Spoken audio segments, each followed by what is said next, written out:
Vancouver, please welcome to the stage, hailing from the LEC, G2 Esports, and their opponents in this best of five, the representatives from the LTA South, Furia!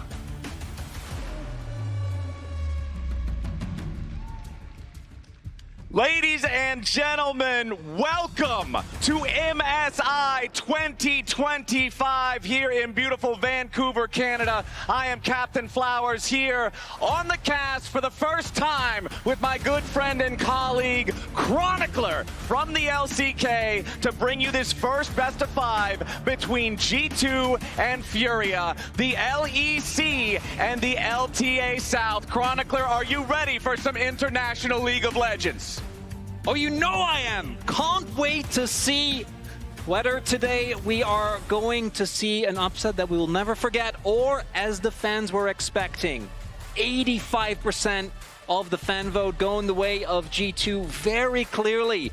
The favorites coming here today, and I can't believe it's you and me for the first time. I've been casting, obviously you've been casting way longer. I've been casting for almost 5 years now. Never happened, not in any capacity. It's crazy that it hasn't happened yet, but I'm so glad it's happening here today. I'm so glad we are back again on the international stage, and hopefully we get a banger to kick things off here. You already mentioned it, the fans have a lot of faith in G2. I think a lot of viewers familiar with the team are going to have a lot of faith in G2. They are a very storied organization, and for Furia, this is going to be the first time we're really seeing them on the international stage. And that always comes with, I think, very different responses from players. Some players really thrive in that, right? They feel that absence of pressure. They're able to play without any reservation and really able to pop off and kind of catch their opponents off guard. But I think that's where, for Furia, the opportunities will lie, right? Trying to get that explosive early game going. These players are within their region mechanically renowned.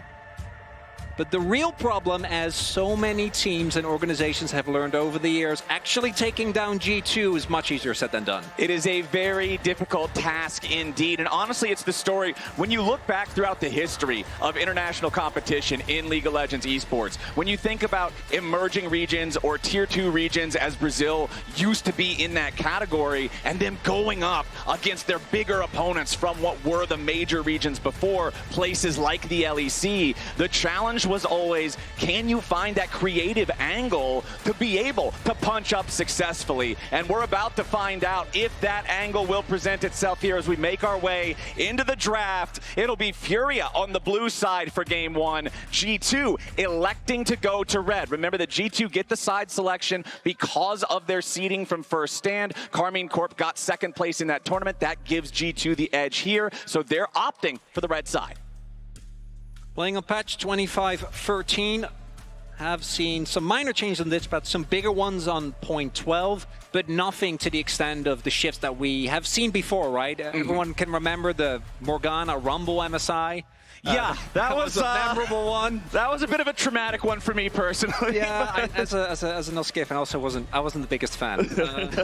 As we do see the TF, that's been one of the picks that people have really been talking about. Yeah, benefiting both from the buffs, and we already saw him kind of pop off towards the tail end of a lot of playoffs. And as you highlight, G2 going towards the red side. One of the things I do love about Furia is their willingness to fully commit to a draft. I think both their Sejuani and their Yasuo drafts are kind of the standouts when you think of this, right? Being very happy to just go all the way. And on the red side, you do have a lot more opportunity to respond to those solo lanes, get favorable matchup, and make it harder for a player like Gigo to pop off too hard. Yeah, we've got the Yone, the Pantheon, the Twisted Fate banned out by Furia. Over on the G2 side, double AD carry bans, looking at IU, looking at the mechanical prowess there of the Brazilian AD carry, but also the Jax ban towards Gigo like you're talking about. And hey, Talia's up and open, Talia's locked in. I am entirely unsurprised. Yeah, this goes unchanged.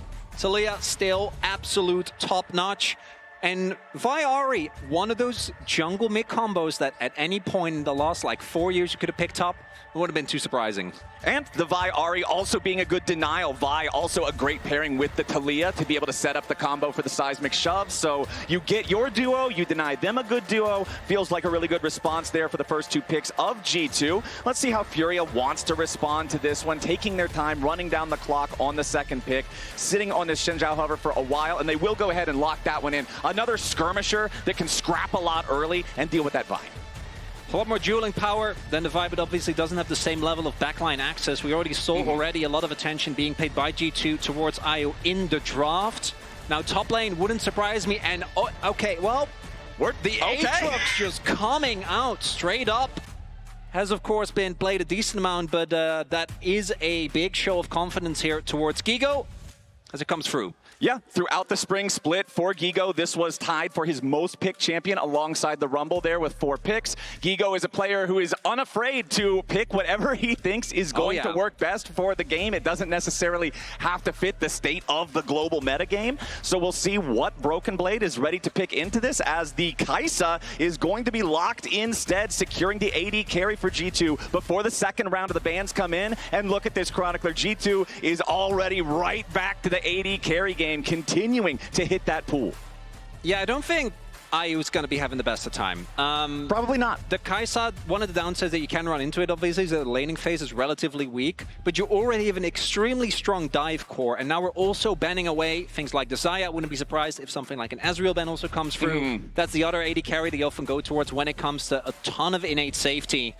And the possibilities for IU are getting smaller and smaller, because for a lot of AD carries, just playing into this, if you don't get huge laning leads, is going to be tough. There's also the opportunity for G2 to go for a support counter pick, which can skew some of Kai'Sa's weaker matchups, where I think really your struggles often are in lane, is going to get taken off the board. Not a final AD carry ban for G2 though, but a very effective peel champion in the Alistar. Yeah. Like you already said, you've got a dive comp. You've got one of the few AD carries that can dive along with it. This is looking like a real torpedo coming out from G2 Esports in the first half of the draft. So being able to shut down Furia's ability to stop that dive, I like what I'm seeing. Now, do Furia want to ban one more top laner? Yes, they do. They will keep the Gwen away from Broken Blade. And looking at this, the Renata, to me, kind of stands out as something that G2 probably wants to be very careful of. The Nico is still open. That's been one of the most popular counter picks we've seen into the Renata, and obviously when it comes to the laning phase, can really make life hard for her. But if you are already fully committed to playing this type of dive style composition, I do think Renata can really ruin your day, as this is something that was banned so many times against the Broken Blade, and it looks like those bans were warranted as the Warwick comes out. I love this, man. Gigo is someone who is known to play his types of champions, and Broken Blade is exactly the same. He will throw down the Warwick to deal with this Aatrox. The fact that you can use the Warwick Q to buffer through some of those sweet spots on the Aatrox Qs is such a powerful outplay tool, but it's Neela locked in for IU. You want to try to dive onto an AD carry. How about an AD carry with a dodge mechanism? Not only that, but Neela loves it when the entire team tries to jump into her, right? She can get so much value from the ultimate. I'm kind of loving this. And the Rakan, I think, is also a good pick away. There is still the Poppy open, so I do think that's kind of a smash hit, especially into the Neela as well. Even something like the Zinzo can really struggle with that. Poppy, to me, is also one of those picks that just always has value. But I love this. This is exactly what we were talking about earlier with Furia, the ability and the willingness to just go for these type of picks. So the Neela we have seen every now and then, right? It is a very niche champion. As you highlighted, she's very short range. Technically not melee, but let's be real. It's a lot closer to melee than a normal AD carry. It really is. And the ability to serve as both counter dive as well as such a good ability to absorb a huge amount of burst initially with the healing that comes through from her ultimate, plus the fact, and this is something that I wonder how well IU and Jojo are going to be able to use that, the experience, right? In case you're not familiar with Neela, because obviously isn't a very popular champion by any means, if she's able to last hit, gets full value for both her and her lane partner in terms of experience. So building early level leads can snowball very quickly, right? We've seen in any region, in any point of League of Legends, the level 2 power spike. Yeah, be kind of a, even though we feel like at this point we should all know, we still see teams get caught off guard by it so often, and Nila makes that whole situation even more complicated. I'm really looking forward to this. Anyone that's watched some LTA South so far this split knows that IU is a very mechanically gifted player. He is someone who's got the hands to be able to pilot whatever he needs to pilot to get the team to a good spot. And with those EXP advantages naturally built into the champion that you're talking about, I want to see, can the LTA South bot lane build themselves up an advantage that could then be a win condition in this matchup that the community is predicting to be 85% favored for G2 Esports? As we get into game, can't wait to see what we're going to have ourselves here today. Flowers, as looking at the rune setups, not seeing anything too out of the ordinary just yet. The other thing, as we talked a lot about the TF, that is definitely going to be a token bonus tournament, is that unsealed spellbook that we see here on JoJo. A rune that got buffed a couple of patches ago. We already saw so many supports go to it in the playoffs, and no different here. Right, you lose some of that early trading power that you might have with something like a Guardian or similar, but as the game goes forward, you have so many more options. You have so many more ways to just catch your opponents, if they're not on top of it, always keeping track of what you're doing. There's plenty of opportunities to manage to throw a curveball at them, as we see Hansama and Labrov make their way into the bottom lane, looking for early positioning here in the side brush, but IU is going to see Hansama there. New Broken Blade here. As you already highlighted, there is the ability for Broken Blade to deny some of the CC that comes through from Guigo. But I also think it's important to note how Aatrox works in a lot of matchups. He basically functions like kind of a soft poke champion, right? You're really just looking to get Q1 sweet spots. Eventually you hit enough CDR, but you don't want to go up against this lethal tempo Warwick because it might look like he's low. This Broken Blade is walking it off, but the sustain for a Warwick, as we're going to see now, I fear for Gigo, is something that's tough to deal with. Yeah, Broken Blade on that Warwick. The champion is so deceptive in the way that it works, right? It doesn't seem like he should be able to win a lot of the fights that he does, but if the player knows his limits on the champion, if the pilot is adept at the character, it's a serious problem to deal with, and we know that Broken Blade has the skill on this pick to make it work, as Gigo is just trying to stay back and farm. Broken Blade takes a turret shot. Not going to be too happy about that one, but still winning out an EXP, health bars around the same level. Broken Blade just wants to get this wave crashed in, looked for an extra Q there for a quick trade. Gigo with a nice little punish with a Q2 of his own, and Broken Blade's going to get the full crash. Yeah. Also do note, we have seen iterations of this Warwick where you play with Barrier, which is true. Like you can the solo queue style. You can straight up 1v2 or 1v2, right? If the enemy jungler shows up, very important that ward also highlighted. We see the ping. They did see it go down, but Broken Blade wasn't really in a position to get ganked because he did get his crash. It was just backing off. But there was also the knowledge on G2. I think also JoJo showed up a little bit late towards lane. Looking at bot lane, though, we already see a very early back forced out, and I was talking about the relative lack of laning strength of a Kai'Sa, but if you get an early lead, and also the Poppy obviously does really shift that matchup, because what you're going to do as Rakan into the Poppy, your early burst is something that needs to be respected. We see early lead already being built there, and no experience actually going over, because again, you do need to last hit on the Nila to get full value of that passive. Okay, Tatu just going to clear out that topside Scuttle Crab. You can see the bottom one was already secured there by Skumon from G2. As looks like we might see Tatu try to make something happen up here, but he is going to walk over that ward in the pixel brush that was placed down by Broken Blade. So Broken Blade knows, hey, just play it nice and slow here. Allow this wave to continue pushing up. Don't go too crazy here onto Gigo. Tatu already taking his back as Broken Blade, just again, trying to constantly be as aggressive as you can, using those Qs on cooldown with the Warwick. Nice slam into the wall there from Labrov on this Poppy. Steadfast presence on the back end of things just to try to make it so if JoJo jumps in and then tries to battle dance back out, he will be interrupted. And I do want to keep an eye on how effective Labrov is with these steadfast presences this game. It's very powerful against Rakan. It also has pretty great effect against Xin Zhao, Nila, and Aatrox as well. Just super, super good pick, I think, here on the R5 for G2. Broken it really Blade. is, and it also takes it out as Broken Blade had to flash away. Gigo nearly got him there on the solo kill. That was death's door for the dog. Yeah, we talk about wanting to be low on Warwick. Not that low. Not that, that was 20 HP. That was a little dangerous. Fortunately, in this case, he does have the teleport available, so that won't be too heavy of a payment. But losing the Summoner does mean that it might provide an opportunity to get this Aatrox out of the lane.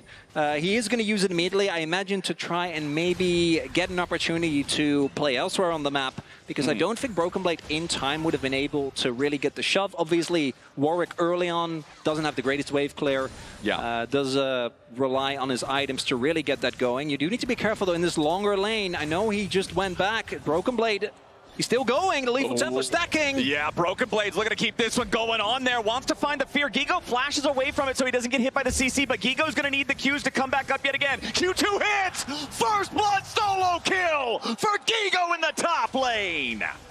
Broken Blade is down, but now G2's looking for a counter punch here in the bottom side instead. Ayu's going to be in some danger. Slam back into the wall from LeBron, but now dashes away to try to escape. Flash from Hans Sama, and G2 evens up the score. Really big that they get the kill there onto Ayu, because they needed to make an immediate cross map. An unforced error there as Gigo just straight up solo bolus. The counter pick Warwick.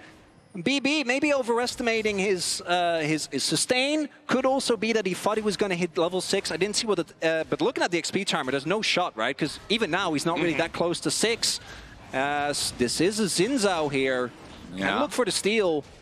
Tatu throughout the wind becomes lightning, but didn't find a target with it. Now jumping in after LeBron. Jojo's ready to show up. We will at least get a smite fight over this. As there it is, TY for Leash. Furia secures themselves the first Drake after G2 started it up in their faces. They go to 13.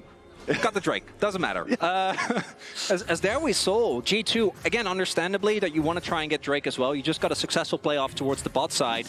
As we take a look here, and... if you have barrier, I can see this work, right? Like, and it's something that we often go towards. Even then, I think it is really risky, but you have so much build and sustain on the passive on your W. But even without that level up, like, this wasn't particularly close. And you see, BB as well knows this was... it didn't even feel like it was a necessity, right? There's situations where I feel like if your wave state is really rough, well, you need to... but his wave state was fine. We might just have another problem here, Chronicler. As right back in he goes. Gigo's trying to make this one into another solo kill! Gigo is making Broken Blade look foolish in this 1v1. Yeah, the first one, it happens, right? Sometimes you just overestimate how much sustain you have. That one, though, that can't happen. You can't just be giving leads like this as Gigo on the Aatrox, full of confidence, understandably, has the ultimate available. And if Broken Blade goes for this plays approximately a couple of seconds later, maybe it's fine. The timing there again, Gigo able to simultaneously stack his Conqueror, walk away from the fear, and then here he still gets the damage off. And the Executioners means that Broken Blade doesn't heal that much. Qmon sees this like, if I go into that Aatrox when it's clear my work, I'm going to get blown up. Like, there's no shot that you win that. There's just not enough damage.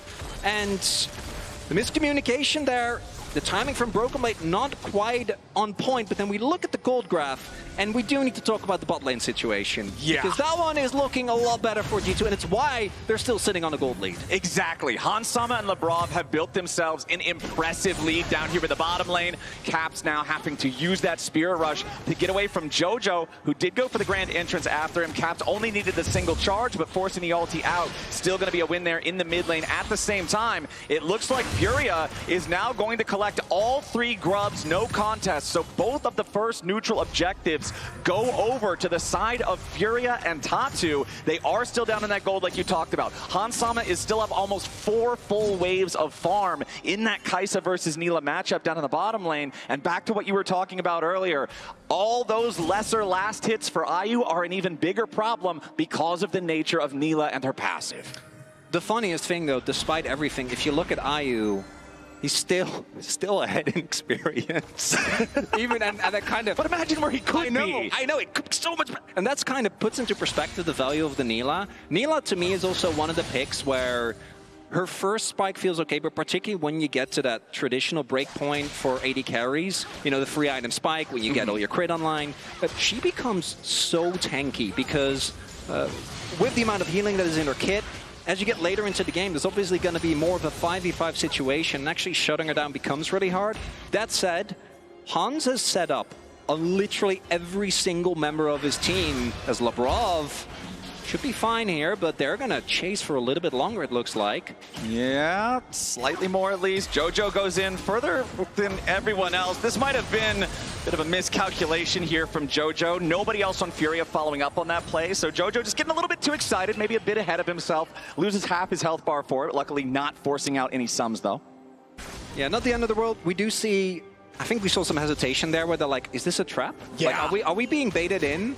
It wasn't, but obviously Furia doesn't know that, as Gigo on his way. The timing could be here for Skewmont to save his top laner. Yeah, this would be a big one there for Skewmont. Immediately Broken Blade trying to jump in with a counter ulti as Gigo has gone too far, and it's a beautiful shutdown from Skewmont. He's ready to chase him down with a my ulti. Toots tries to escape with a seismic shove defensively, but Caps is on the hunt. He clears the unraveled earth. Another charge of the Spirit Rush is ready to go, and Toots is trapped as the feat of warfare is claimed by G2.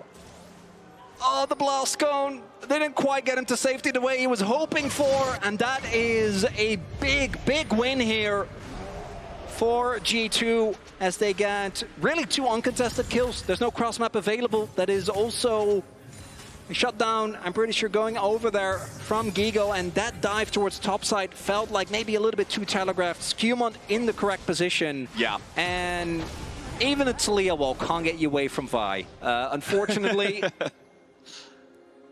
Let's see. Doesn't look like we're going to get a whole lot more here, but I do want to give props to Skewmont playing in his first international event, being able to have the game sense, have the knowledge, have the presence to stop what would have been another disaster up there in the top lane. If Skewmont's not in the right spot, all of a sudden Broken Blade is even further behind. Skewmont. Toots now could be in a bit of a rough spot himself. Skewmont ulti not quite ready to go again on the Vi just yet, so Toots can get plenty of distance in time as Furia is going to start up the next Drake themselves, but they got to be careful. Hans and Labrov might be able to stop him, but instead Hans is going to get caught out. Has to use Killer Instinct defensively, and now Skewmont is coming in for the counter attack.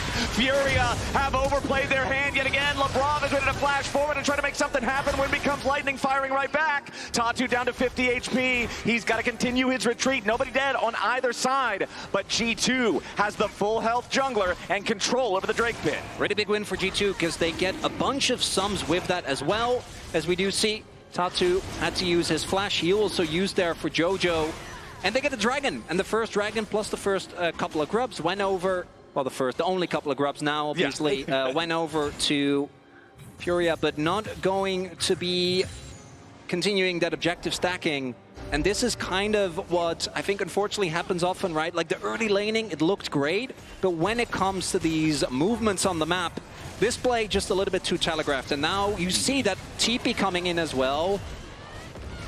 They were ready. They knew this was coming, right? The wave crash was obviously being prepared, as there, unfortunately, doesn't quite make it out, as that's one of the longest Vi ults I've seen. Yeah, that was cross-country Vi ulti, and then you mentioned the blast cone. Kara, with Caps only having a single charge on his ult, I think he would have gotten out, especially with the Talia passive. If he just gets to the turret, I think he might have been fine. Caps still did have flash, so maybe he dies nonetheless, but that's definitely going to sting. And now, gold lead being further built upon there for G2. Yep, 30 seconds left until the turret plates fall. The Drakes are 1-1, so it's not like Furia is starting towards a Drake stacking win condition, really. Yeah. They got 3 grubs, that's going to feel nice, but grubs are always more of a down payment objective, right? You still need to be able to get plates, you still need to be able to get turrets with them to really get great value, and if G2 is commanding a solid gold lead, it's that much harder to make that happen. Broken Blade obviously has been the one struggling the most in the early game here for G2, but on the Warwick now, just continuing to try to farm up, make sure that he stays relevant for when it gets time for those bigger fights so that they can deal with Furia in a team fight scenario. Let's see the ward getting spotted there. Oh boy. Broken Blade defensive ulti trying to walk away. Skewmont flashing out of the way there of the seismic shove and unraveled earth. Remember, you can't use the vault breaker over it or the rocks are going to interrupt you. Uses the flash instead since it's a blink and manages to get to safety. But that first turret is going to fall and it'll be Furia taking it. There is the payday on the grubs right there for Toots and Furia. will be answered by a turret towards the bot lane. I do think, although it looks like Hans instead going to go for the base, which makes sense because Herald is spawning in about 15 seconds. So minions are going to crash here. TP not quite available for Gigo just yet, and Skewmond does get found here. Yeah, Skewmond TP trying to get out of this one. Furia is ready to commit to it. Toots is coming in. We're going to need to see a seismic shove, but Labrov and Caps playing protection, stopping this from working out. Broken Blade thinking about joining up with the fight if he needs to, but instead goes back to shove out one more wave. Does have the Tiamat now on the Warwick for the extra wave push capability. Charm onto Tatu, followed up by Labrov. Furia now in full defense mode. G2 doesn't get any kills, but they get significant damage onto 3 separate health bars for control over the Rift Herald. And that should be the call from Furia to just not contest this, right? The health bar's already battered. Gigo has the opportunity to take a turret towards the bottom side of the map, but the value of this Poppy, I think we're only going to see more and more of as this game continues. The ability to turn fights into a moment's notice, get yourself a numbers advantage as the Herald goes through, is traded. So right now, Furia ahead. Once the Herald comes down, I imagine towards the mid lane often used there just to ensure that you get as much map control as possible.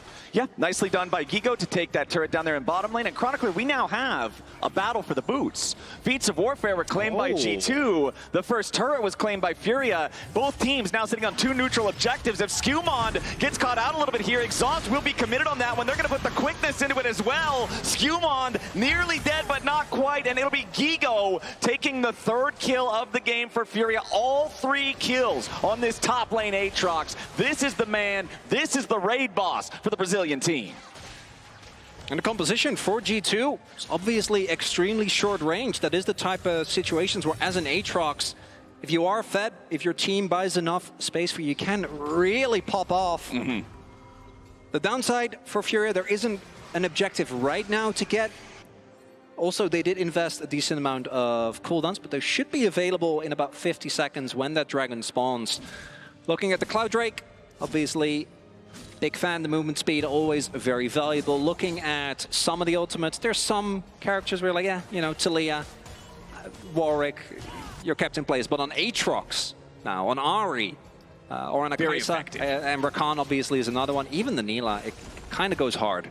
And I mean, even if we're not considering the ultimate boost, just the basic movement speed boost that you get from the Soul is always... movement speed and range are the 2 strongest stats in League of Legends, just right? Walk. Like, yeah, just walk faster than the guy can dash. You don't have a problem. As Gigo might have a problem here. It's a 3-man play coming in from the side of G2. Labrov and Skewmond ready to join up for this one. But the early flash from Gigo to get himself out of the range of danger guarantees that G2's collapse will not result in a kill. They've still overloaded this bottom lane. They're still looking to force down the tier 1 turret, and they should be able to get away with it. But now Furia pushing the tier 1 over in mid at the same time. Broken Blade might get cut off. Tag with the wind becomes lightning. Toots trying to get away alongside Ayu, but Toots is going to be your target as Hans Sama looks for a little bit more damage. Apotheosis from Ayu. A lot of damage back into Skewmond. Tatu's going in. Ayu's got the kill into Skewmond, and now Broken Blade's in the middle of everybody. A double kill back over to Nila. G2 have lost 2.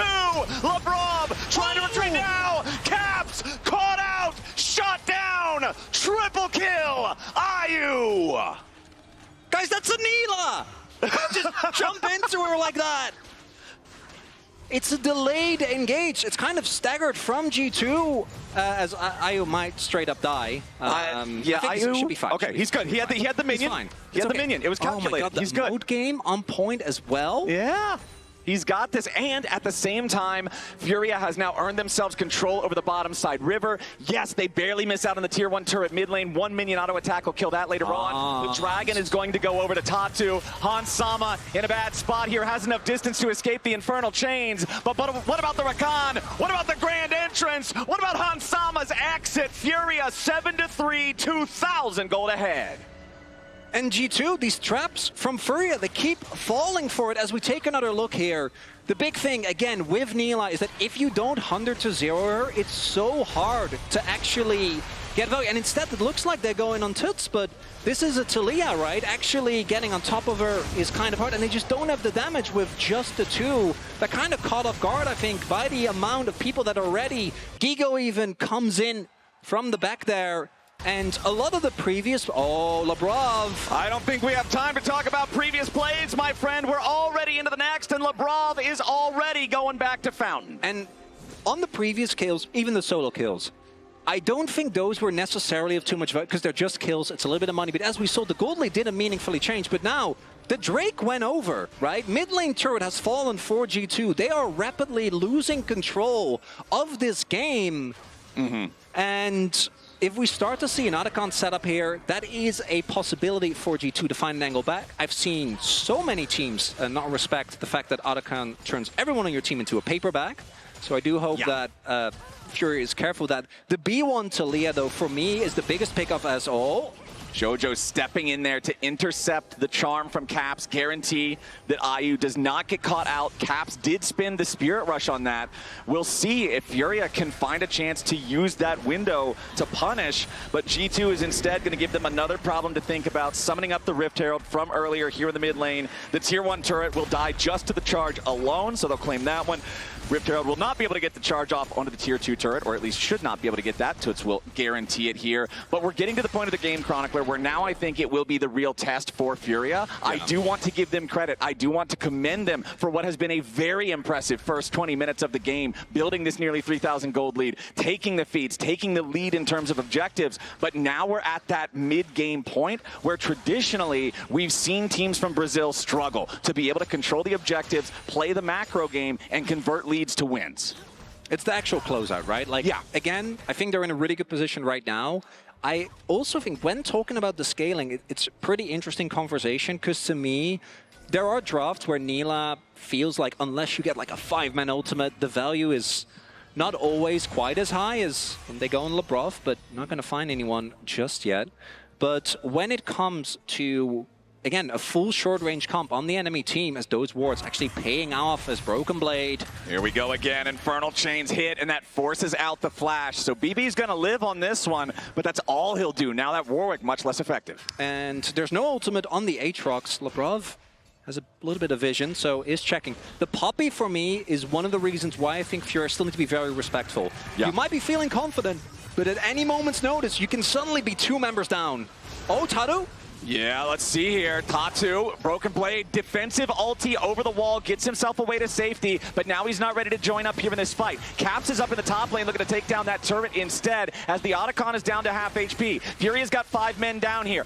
IU's the one tanking up that Otacon, though, and you got to be careful. If IU gets debuffed, you're going to have a problem. Lebrov wants to find the Keeper's Verdict, but he doesn't find anything. Tatu jumping right back in, is immediately the quickness back on Lebrov. The Poppy in some danger. Guigo ready to follow up. Lebrov not going anywhere except a black and white screen as Otacon is claimed by Furia. Gigo even now right back up into the top side. Caps wanted to get the Tier 2 turret, and yes, he will, but can he get away at the same time? A flash for a flash, as Caps has a blast cone to get himself away to safety. Caps will find some global gold for his team, but the Otacon goes to Furia. And Broken Blade didn't have ult.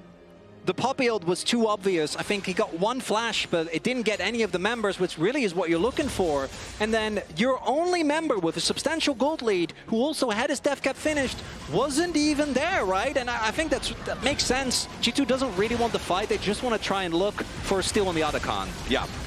Obviously, you can have Caps TP in, but the moment that the Poppy ult doesn't hit, that's just kind of it. There isn't really a way that you can fight with the lead that Furia have available right now, and these leads are just being stacked upon each other. There is still, for G2, when it comes to the item finishes, not too much of a deficit. But this Drake fight, this might be a breaking point. If Soul Point is picked up, could be really big, because I think having Soul Point means that your macro decisions down like it's so much easier, because at any point, you just give up a dragon or 2 and make a play towards an inhib, make a play towards the Baron. But I talk about simplifying decision making. I feel like Furia don't need the simplification, because thus far, that for Drake just being given over here. I've been very impressed with the game so far from Furia, and now moving on to Soul Point. This just shows how critical it was earlier that G2 did manage to secure that second Drake for themselves. Imagine if this is a 24-minute Cloud Soul for Furia instead. All of a sudden, if you're G2, you're saying, all right, let's look ahead to the second game, right? No, that's yeah, I'm looking at the champions of Furia. That's not It's not okay. Right. It might happen in 5 minutes. That's exactly what I was thinking. Now G2, they're on the back foot. They've got to be ready for this. The gold lead is still not going to suffocate them, but they haven't seemed super coordinated so far. It seemed like not everybody's quite on the same page. That's the biggest thing.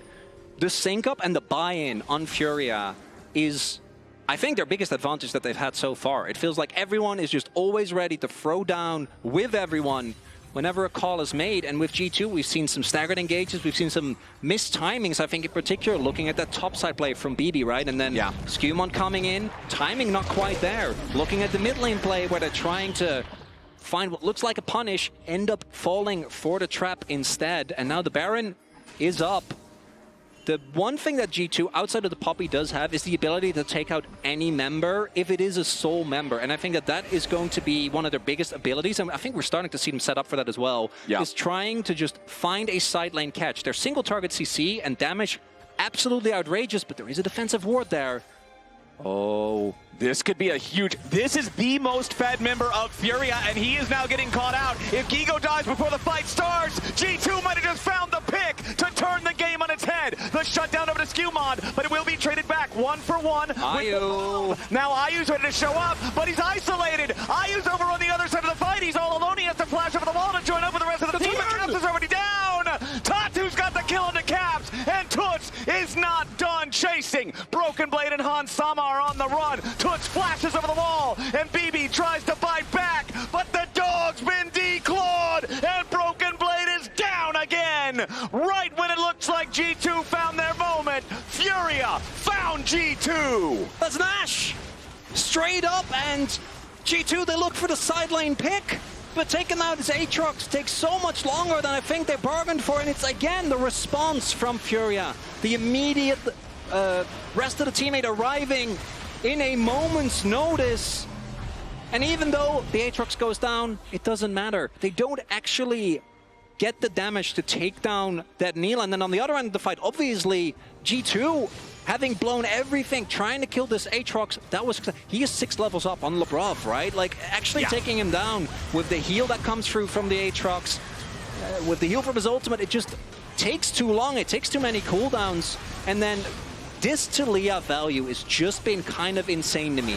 The amount of picks that we've seen that just are followed up on by that seismic shove, it's amazing. Tatu on the Zinza also, every time he goes in, someone on G2 dies. His decision-making has been so good. Now with the Baron. Here we go again, man. Broken Blade with another defensive ulti here with the Warwick. Gigo is behind enemy lines. Now getting jumped on by Skewmon over the wall, but Gigo is not down. The healing from the Aatrox baits in Han Sama, and Furia is furious in the face of G2 Esports. The inhibitor turret in mid lane broken as the inhibitor is about to follow. Gigo is back in the base, but he's got his teleport. He's joining back up with the rest of Furia. It's a 5-man push with a Baron against 3 G2 defenders. Furia has made their way onto the Nexus turrets. The first is already down. G2 are out of sorts. They cannot defend. Caps has to flash away from the apotheosis just to survive, but the rest of G2 cannot do the same.